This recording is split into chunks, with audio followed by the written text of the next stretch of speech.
ഇന്ന് തന്നെ സബ്സ്ക്രൈബ് ചെയ്യൂ, നിങ്ങളുടെ പ്രിയപ്പെട്ട ഷോസ് കാണൂ.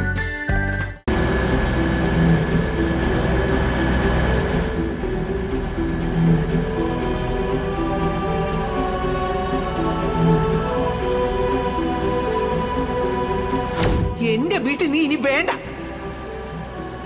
പോരി.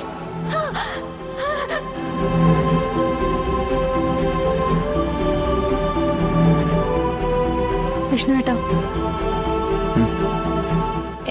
എന്നെ ഇവിടെ ഇറക്കിയാ മതി. ഇവിടെയാ?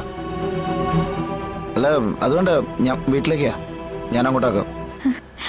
അത് വേണ്ട വിഷ്ണുവേട്ടാ, എനിക്ക് ഇപ്പൊ വീട്ടിലേക്ക് വരാനാവില്ല.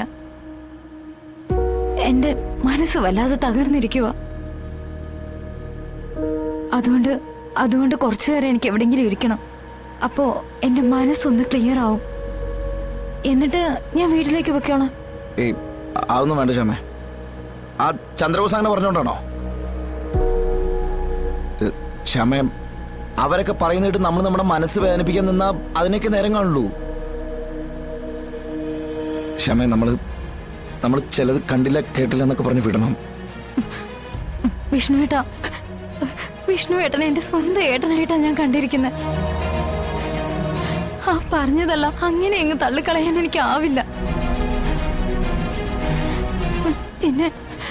പിന്നെ രോഹിത് എന്നെ വെറുക്കുന്നു എന്ന് എന്റെ മുഖത്ത് നോക്കി തന്നെ പറഞ്ഞ് അതൊന്നും മനസ്സിൽ നിന്ന് കളയാൻ പറ്റുന്നില്ല. ഓർക്കും തോറും വല്ലാത്തൊരു വീർപ്പ് മുട്ടല്ല.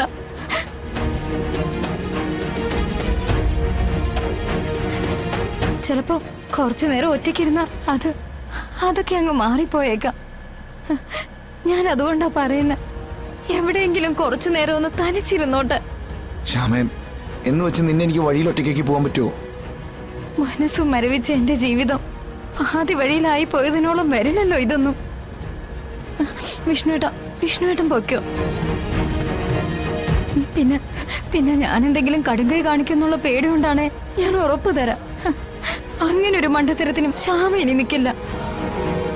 എന്നാൽ ശ്യാം, വിഷ്ണുവേട്ടാ, എനിക്കൊന്ന് തനിച്ച് നടക്കണം. എങ്കിലും എന്റെ തലയ്ക്കകത്തെ മരവിപ്പൊന്ന് മാറും. വിഷ്ണുവേട്ടാ, ദയവ് ഇത് വണ്ടി ഒന്ന് നിർത്ത്. ശ്യാമേ, വിഷ്ണുവേട്ടാ, നിർത്ത്.